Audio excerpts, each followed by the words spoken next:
Hey guys, welcome back. In this video, I will show you how to change password in WordPress. Let's get started. In order to do that, scroll until you can see the option for users. Click on this all users right here, and then from in there, you should be able to see this. So you can actually send a password request or you can edit it out.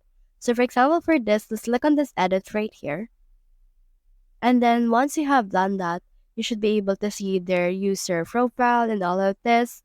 And you can see here in here their role, their last name, contact info, and all of that. Now you can see in here this account management. Now you can send a reset link or you can also set a new password for them.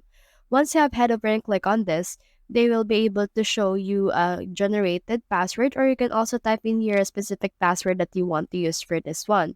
So once you have done that, head over and then just save your progress by scrolling to the very bottom or scrolling to the very top and saving this particular progress that you have made to this specific user.